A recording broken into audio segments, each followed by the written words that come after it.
Good evening, everybody. Welcome to the Pits of Motor Chaos. It's yours, Dave. I got a special guest from the Brew City Gassers, David Z. How you doing, David? Doing good, you? Good. So did you run up at the Grove over the weekend? Yep, now I can't hear you again.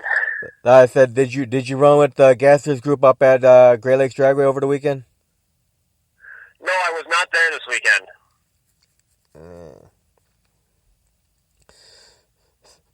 So let me ask you this, David. Let's go back and go backwards in this. When did you start drag racing? What got you into drag racing?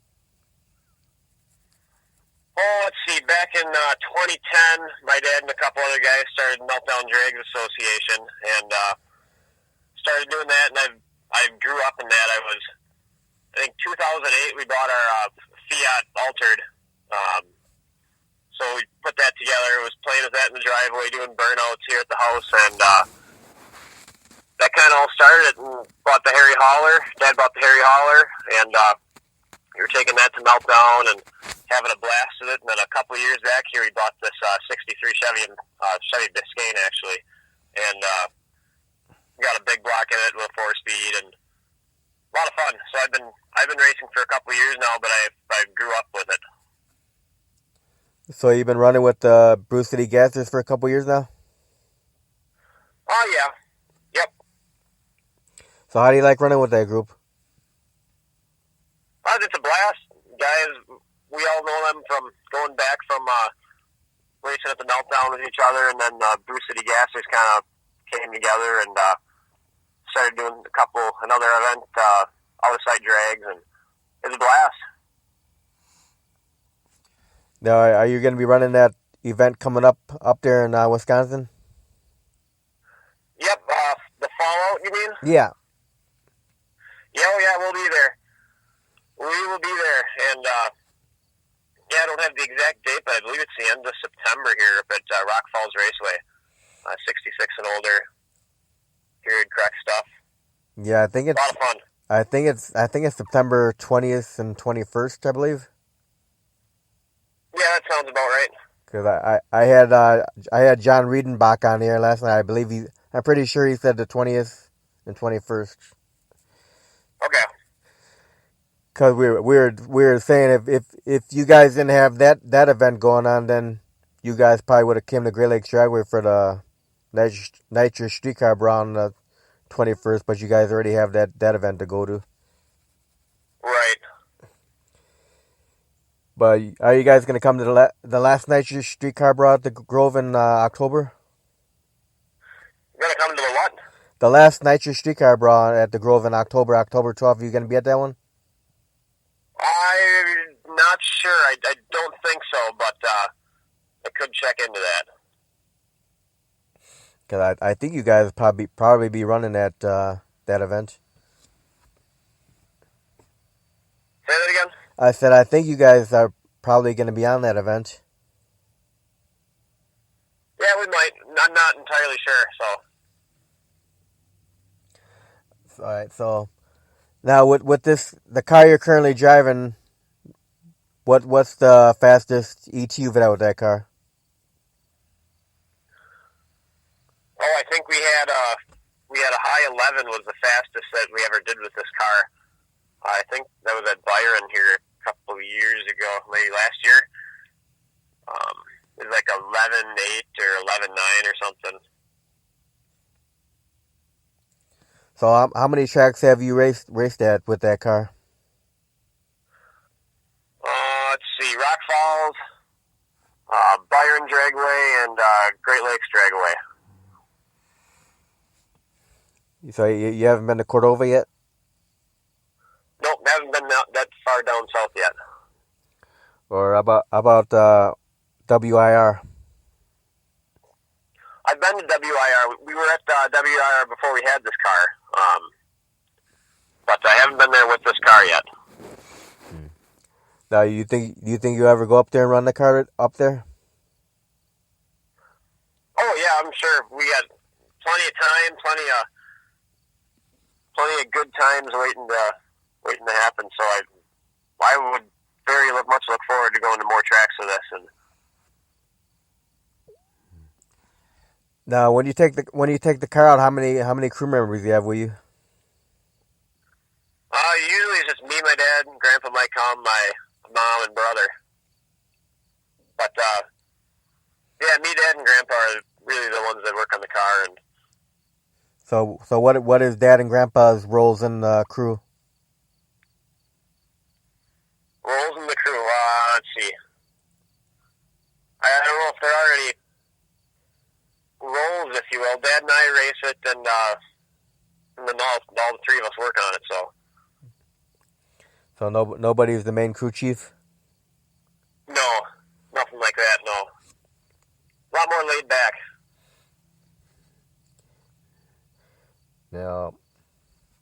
Now, when you first started drag racing back in 2010, were there any drivers that inspired you out there that were racing?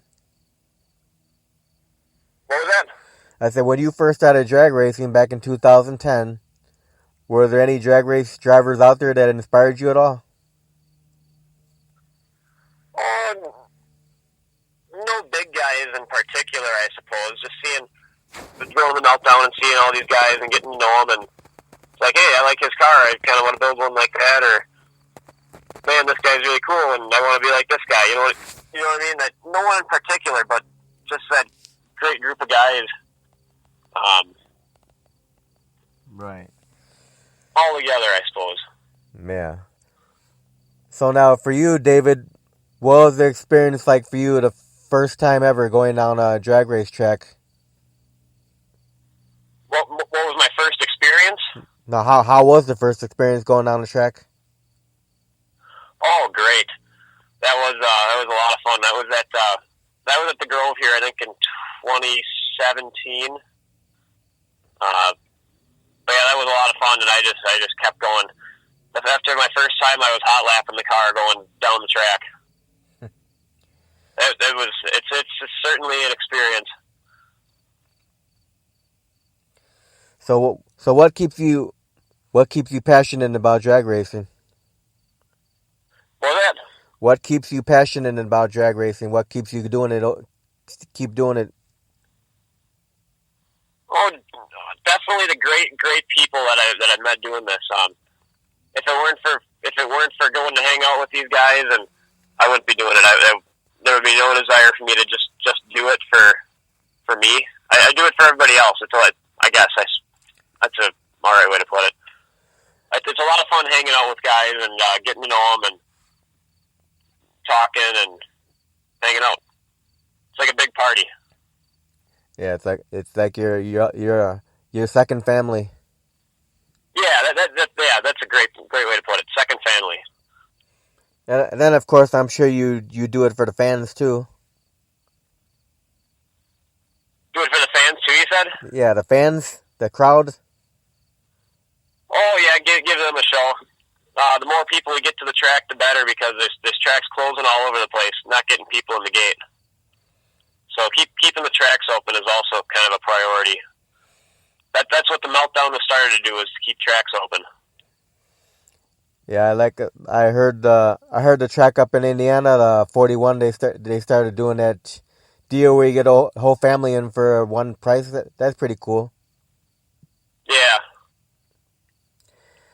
Yeah, I think that kind of stuff like that can work to get more people in there. Yeah, definitely. The more people we get to the tracks, the better it is for everybody. Like we definitely need to get the kids in there, because the kids are the future of drag racing. Yep, that's exactly right. Get the kids in there, then they grow up, bring their kids, and keep the tracks open, keep the people happy, and circle goes around. So you got any kids, David? No, I'm 18. Oh, you're only 18. I hope I don't have any kids. You're a young nostalgia driver. Yeah, aren't very many kids at my age out there running old cars. I'll tell you that. Yeah, at least like the Midwest Nostalgia Pro Stock group, they got like three young people in that group. Okay. I don't know if you ever watched them at the Grove when they race. No, I'm 3 hours away from the Grove, so I'm not there a whole lot. We're quite a ways away from every track, actually. I think WIR is the closest one to us. Now, do you guys run most of the Nitro Streetcar Brawls at the Grove? No, no, it's all vintage. All vintage stuff is what we do. Okay, now.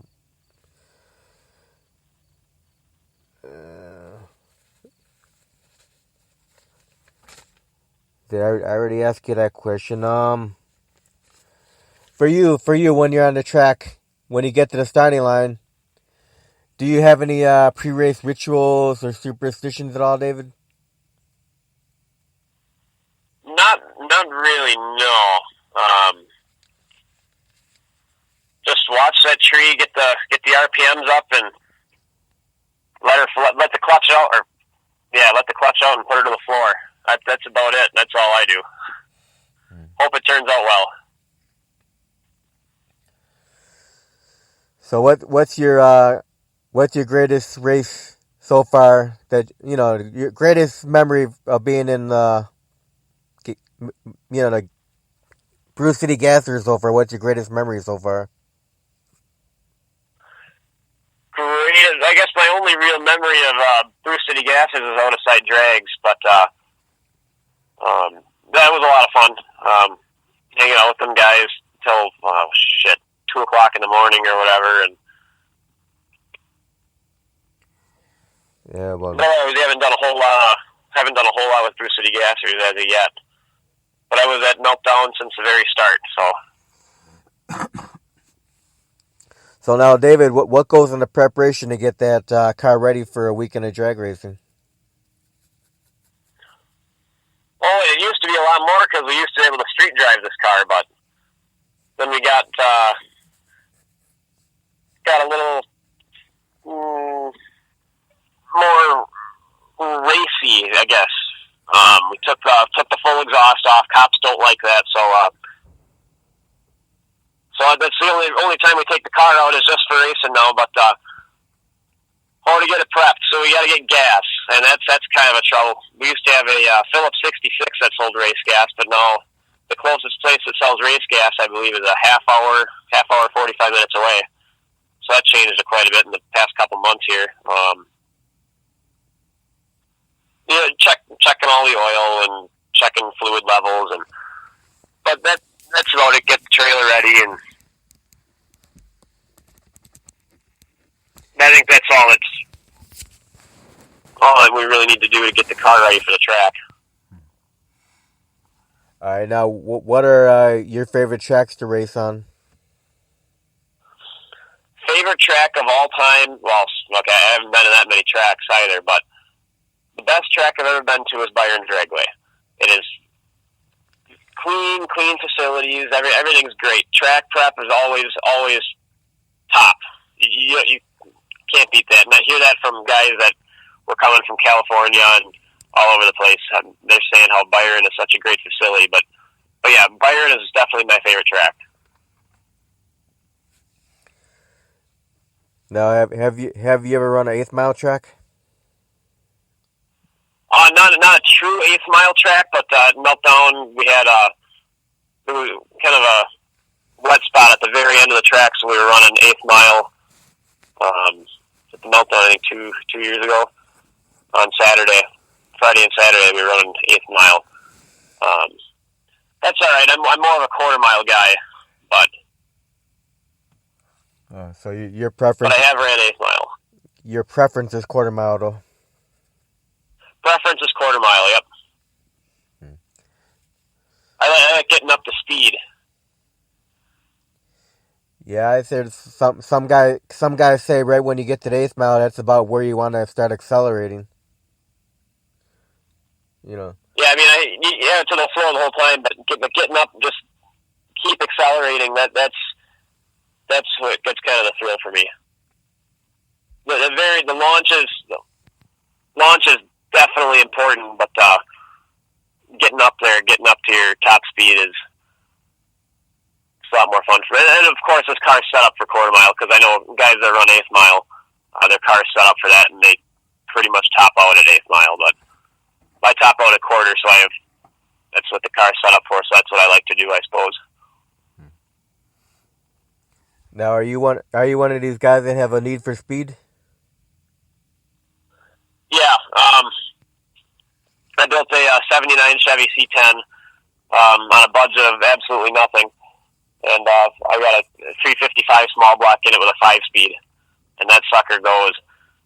So I haven't gotten pulled over yet, but I know she'll do well over 100. It's just finding the spot to do it and the time. Yeah. But yeah, it's constant acceleration. 9 miles to the gallon. Yeah. Right. Driving like I'm racing all the time. Yeah, you got that lead foot. Yeah. So now, David, where do you get all your fire safety equipment from? Oh, all over the place. I would say mostly from like Summit in general, but what do we have for? We just got a lap belt in the '63 Chevy here, but not quite fast enough to need a full harness yet. But otherwise, other vehicles I think have G-force harnesses and.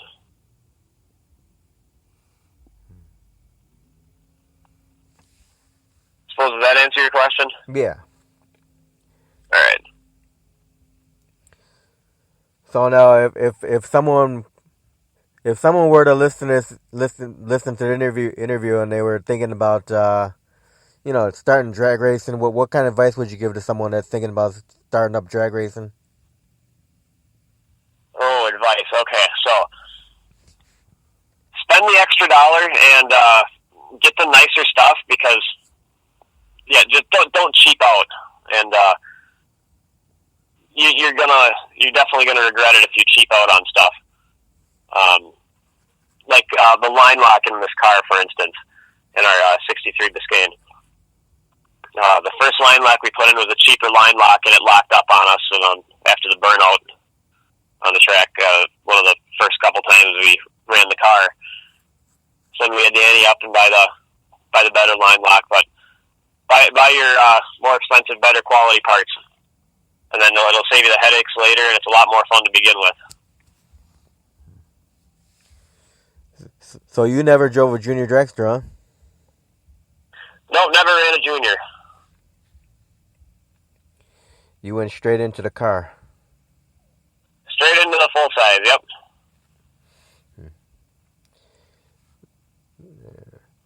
Yeah, but it is good to see a lot of junior dragsters out there these days, though. Say that again? I said it is a good thing to see a lot of junior dragsters out there these days. Oh yeah, get the kids interested in the sport, and if they're running a junior, there's a good chance that they're going to be running a dragster or a car here soon once they're old enough. So. Yep. I always thought it was cool when I was a little kid. I always thought junior dragsters were cool, but never had one. All right, now so far since you've been drag racing, have you reached any milestones yet? Reached any milestones? Not that I can think of offhand. Don't really. No, not that I can really think of offhand. I haven't. Not that terribly serious about stuff like that, I suppose. Just do it for fun, So you're not looking to get a certain speed on that car? Well, I think our goal was to get into the 11s with it, and we've gotten into the high 11s. If we could go a little bit quicker, I suppose, I'd be content with it. But I kind of want to build a dragster. Don't tell Dad. Yeah, mom and dad wouldn't like that one if they heard that. So what are you building, a front engine dragster? Well, I'm not building anything yet, but I'd sure like to. But Ah. I like to build a vintage front engine dragster. Now would you That sounds like fun. Now would you want to run on alcohol or nitro? Oh, I don't know. I didn't get that far. just the idea that I'd like to build a front engine dragster. Yeah. Well, there's something. It's like riding a motorcycle. It's a lot more thrilling than sitting in the safety of a big full size car. You know. Yeah. Well, don't give up on that dream. Keep that dream alive. Yeah, I'll try to. So now, throughout your racing career, have you had any accidents yet, or any close calls? Scariest thing that happened when I was driving was when the output shaft of the transmission broke. It was a turbo 350 output shaft that size anyway, in the 4-speed here, and but nothing broke. Nothing like the output shaft broke obviously, but I haven't had any huge issues like clutch coming apart or a flywheel or nothing that scary. Haven't hit the wall ever. Nothing like that, thank God. And hopefully won't have any issues like that. Yeah, knock on wood. Yeah. Now, David, besides drag racing, do you have any other hobbies? Oh, do I have any other hobbies? Oh, yeah, I got hobbies. I got more hobbies than I can spend money on. Well, what do you like to do? So, I started out with vintage bicycles, like real balloon tire bikes. So I was doing that since I was, 11 or 12, and then that kind of evolved, building motorized bikes and mini bikes and go-karts and four-wheelers and everything. I like things with wheels, and I like old stuff, and I like old stuff with wheels.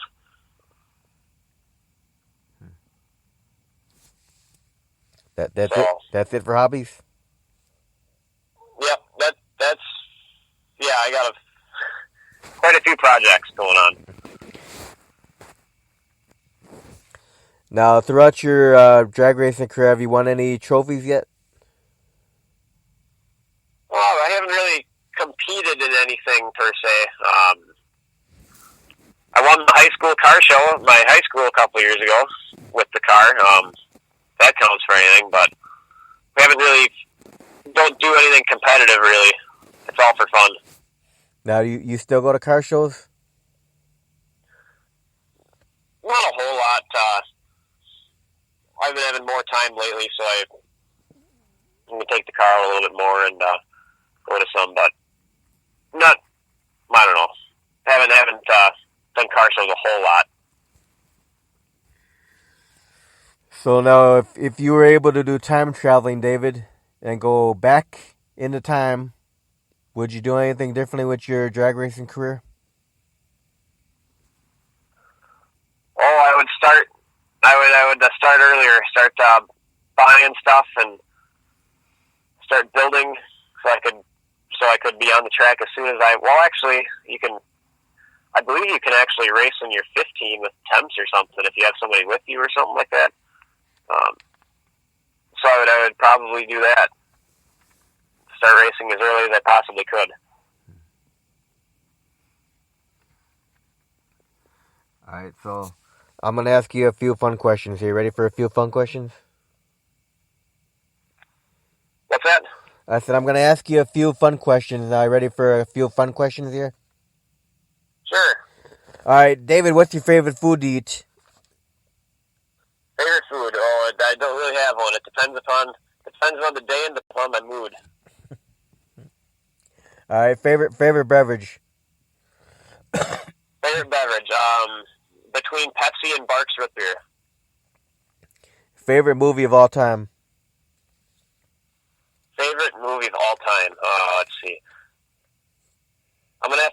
American Graffiti. Yeah, that's what John picked last night. John picked American Graffiti. Yeah, that's I don't know how many times I've watched that, but I absolutely love that movie. What's your favorite music? Really like classic rock, like late '60s, early '70s type stuff. So you like Led Zeppelin? Oh, I love Led Zeppelin. Pink Floyd? Zeppelin, a little bit of Pink Floyd, The Doors. I really like The Doors. Johnny Cash, he's not really classic rock, I suppose, but getting into some of that rockier type country, but I really like classic rock. Rolling Stones. Now, what do you think of bands like say Styx, Journey, REO Speedwagon? What do you think of those kind of bands? Oh, I love them. They're on the radio all the time, and listen to them. Know a lot of the songs. I guess I wouldn't categorize. It's like mood music, I suppose. I don't know. It's good listening. So, who's your favorite classic rock band?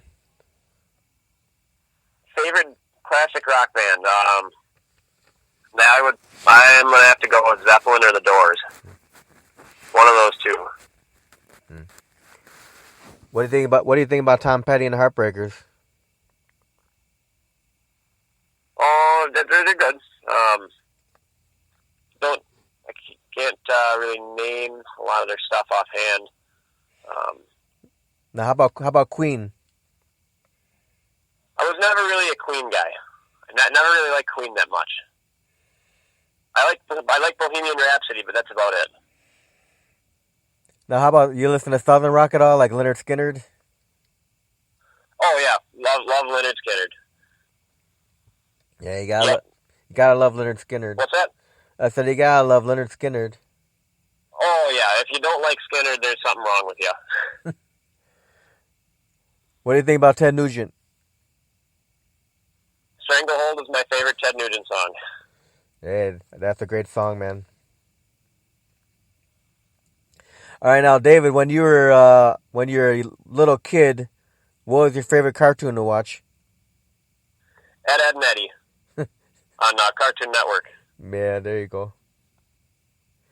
And then second would be SpongeBob. Now, when you're at the track for a day of racing, how's your eating habit? Do you eat regularly, or do you wait till after the races are done? To eat, you said? Yeah, at the track on a day of racing, do you eat regular, like regular meal, or do you wait till after the races are done to eat? I don't know. I'm kind of an irregular eater. Sometimes I don't eat until get up in the morning. Don't eat until noonish or whatever. But yeah, usually I just get up and start racing when I'm there, and eat whenever somebody hands me food. All right, now, David, do you have one an most embarrassing moment you can think of that happened on the starting line? Most embarrassing moment, definitely when that output shaft of the transmission broke. Rev it up, dump the clutch, and then nothing. Car stands still. Wow. And then make sure it's in gear, let the clutch out again, and nothing. Doesn't move. That was embarrassing. So now, David, if you weren't drag racer, what do you think you'd be doing? Oh, I don't know. I'd probably be working on other stuff like go-karts and mini bikes and stuff like that more than I do now. No. Now, what would you consider to be the fondest memory of your drag racing career? Not that the career was not the career was that long so far, but so far, what's been the fondest memory? Fondest memory of my career? Oh, I don't even know. Every time we go out, it's a good time. Rain or shine, But I can't think of any time in particular necessarily. Well, actually, I can. the last year of Meltdown, so not last year, but the year before. Let's see, I think I was up until 3 in the morning. 3 in the morning, sitting and thinking, sitting, singing with some guys in their trailer. Didn't even know them. But a good camaraderie. All right, now if people, people that listen to the interview and they want to find out where you're gonna be at, what's the best way for people to find out where you're gonna be racing at? Probably my Facebook page. Yeah, I would say that's probably the best way for people to find out what events I'm going to. Now, for you, do you do any other races besides with the gassers? I do some test and tunings here and there to get make when we have issues with the car, but other than that, just run the vintage events, and that's about it.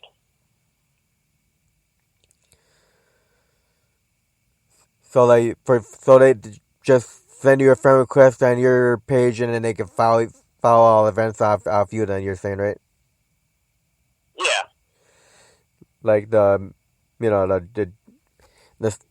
nostalgia drags and all that stuff, the Brew City Gasser stuff. You post all that stuff on your page, right? Yeah, share a lot of that stuff and urge other people to go to it. And so now, besides that event coming up in a couple weeks, do you have anything else planned for the year? I think that might be it for the year. As of off the top of my head, I think that's it for the year. Is the Fallout. So how many events did you run this year? Oh, not that many actually. It's been kind of weird.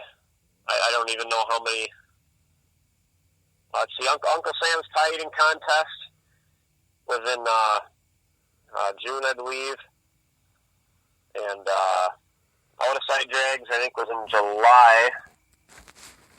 But I think that's only it'll be 3 after the Fallout. It's kind of sad for this year. Yeah, the year kind of shot by. Yeah, definitely. It went fast. Now, for a car like yours, does that car run better when the weather's cooler or no? It runs pretty consistently. I know quite a few people that their cars are temperamental in the weather, but they likes cooler air better. But most engines like cooler air better because they perform better when the air is cooler. You can get more air per cubic or whatever, more oxygen. But yeah, it likes cooler weather better, I suppose. But not cold. Right. I got one more question for you. How important do you think it is for the kids to come out and watch drag racing in this day and age? I would at least recommend everybody does it once. If you don't like it, you don't have to do it. But if you do it once, I think you'll know whether you like it or not, and can keep coming out. Choose to keep coming out to the track and supporting the cause or not, I suppose. Yep. Well, David, I want to thank you very much for taking time to do an interview. Yeah, thanks for having me. Do you have any final words or thank yous, anything, any kind of stuff you want to do before we close? Life is short, so if you want to do something, do it. That's what I got to say. Yep. So yeah, that's very true. Life is short, so you've got that bucket list. You got to take care of all those stuff on your bucket list. Yeah, get out there and do what you want to do, because you never know which day will be your last. Yep. That's definitely. We never know when our time's up. Yep. Well, David, thanks again for doing the interview. Yep. Thank you very much for having me. No problem. You have a great night. Thank you. You too. Bye bye.